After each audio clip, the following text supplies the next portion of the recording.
Hi guys, this is Dan from Magic Pachinko with another short video on a vintage Pachinko machine. This time, bowlers of the world rejoice.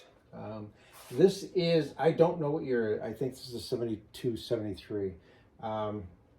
This particular machine has the bowling alley center attraction. This is the same machine as the first one I ever restored many years ago. I actually restored it 3 different times. Learning a little more each time. But I've restored a number of these machines with the bowling alley feature in the middle.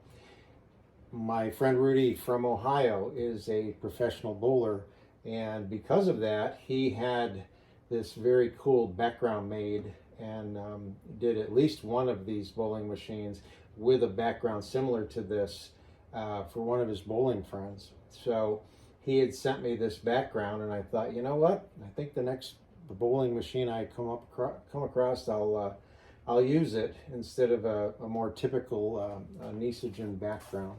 So that's what I did. I think it's a very colorful background. I think it's very, very cool. So this had the full restoration done to it. Before I go any further, I want to. I love technology. Always have, always will. Got a computer very, very early on. You know, I'm a gamer. I just love all that stuff. So the other day, I don't know, it was Facebook, Instagram, somewhere. I see an ad for this tripod that tracks your movement, and I thought, oh, come on, I got to get me one of those. So I did. So right now my phone is mounted on a tripod. And I'm going to do this, and that activates a system. Oh yeah, okay, come on. Maybe I didn't do it long enough. Oh, it's in a pause mode. Hang on. Where's the, oh, okay.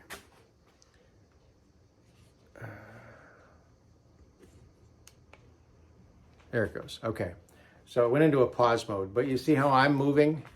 You know, I'm not touching the camera. The camera is following me, and it will actually follow me. Oh, I put my hands up. Okay. So now it'll follow me again. That's crazy. But it will follow you actually in a 360-degree turn. You notice I'm just going out and around my parts bin, and the camera's actually following me. That's some crazy stuff. And if I do this, the camera stops, I can walk out of frame, the camera won't track me. I come back in and give it a thumbs up, and then it starts to track me again. Now that's just crazy stuff. Okay, so I'm gonna tell it to stop, and then okay, that's just nuts. So let me move this in a little bit more so you can get a better look at the finished product. Again, full restoration. Everything was in pretty good shape on this machine, so chrome's nice and clean. The frame is all good. Redid all the wood on it. It came out really, really nice on the back. There are certain things that along the way, I've just kind of taken a liking to doing. One of which is I like to paint this particular little piece black. There is a cover here that goes over a routed out section. I like to paint that black. This is a piece of tin, so I just painted it black because they tend to rust. The one down here and the one up here, sometimes I paint black. This time I used a clear. Just after you get the rust off of them, you want to clear coat them so that they don't rust. And then this is an anti-theft, if you can see it down here. This is an anti-theft feature, so you can't slip something in between this and this. And that gets painted black. And there's also on this particular one, there is a side piece here. I'm not really sure what this functionally did. I don't know if this was designed to keep people from coming in. It does fill the gap in here. This has been routed out. So I'm assuming it's an anti-theft piece. So I just like to fill those in with black paint. I think it just kind of sets them off. It certainly looks better than the rusty old tin. So we'll get this thing fired up and show you how it works. As always, you're going to plug in the 12-volt power supply and plug it into the pigtail.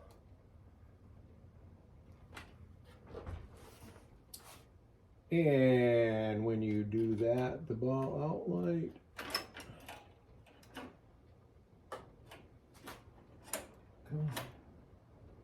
okay, there we go. That's a little on the touchy side. There we go. Okay, ball outlight is on. There are no balls in the machine. So with a Model A, the first thing you want to do is come over on this side. Not all machines have this. Shut, closed. This is up for shut, down for open. What it does,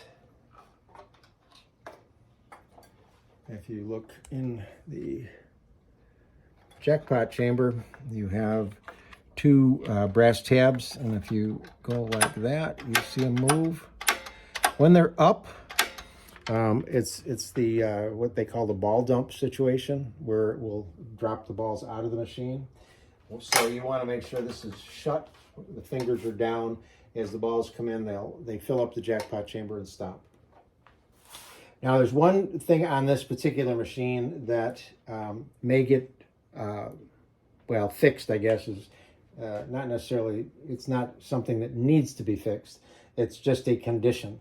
So many times when you restore these really old machines, there are pieces missing, and this particular one had a piece missing that goes from right here to here, right in here. So when the winning ball comes in and then eventually drops out, if that piece was here, it would roll over and come out the lower tray. So in other words, you as a player launch the ball, you get a win. The machines that are set up like that would give you your ball back in addition to the 14 balls that you would win. This is missing that piece. I don't know if I have a spare one. Excuse me. If I do, I'll put it in.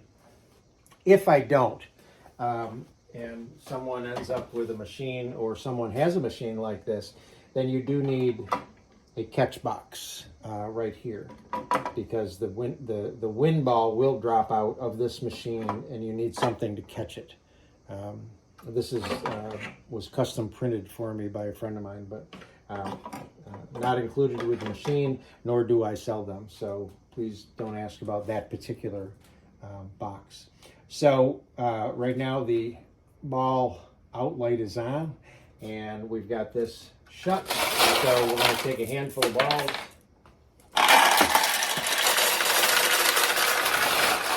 And they will run from here through here and down.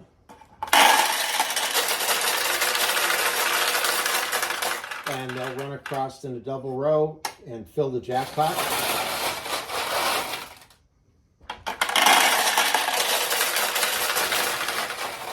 Right now, we just got to the point where this has enough balls in it to be playable. This lifts up and stops the flow of balls. So as we put more and more balls in the supply hopper, they're just going to sit there and wait. Now, what will happen is this tray will deplete during wins, and then this will automatically open to let more balls in. So if you're playing and you hear this clattering noise, it's simply the machine putting some more balls into the recycle tray. So with this machine, a losing ball is going to come into the drain hole, which just runs the ball right back into the middle supply hopper. Really nice design. I don't know why they went away from it. This particular machine has the jackpot switch located on the seesaw. When the seesaw tips, it'll turn the light on, and it shines through a green lens and lights up the bowling alley, which is kind of cool. All right, so we're ready to play.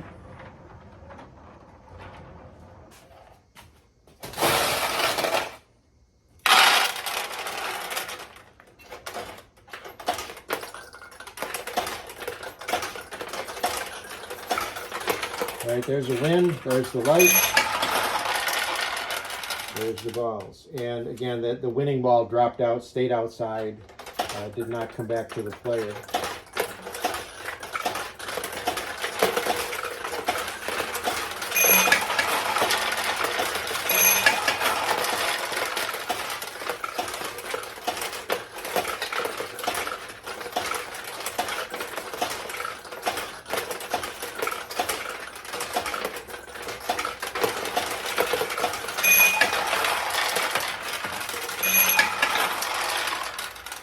Very cool machine. If a ball drops in this is clear. It's hard to see in the video, but if it drops in, it'll roll down the bowling alley, and it doesn't knock the pins over, but it will wiggle them. If it goes down the middle, it'll drop through these two tulips. If it drops down this side, it'll open this tulip or this tulip. So let me cheat here.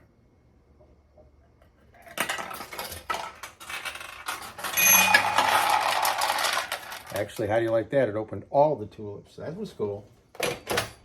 All right, so let's play a little more, get some wins.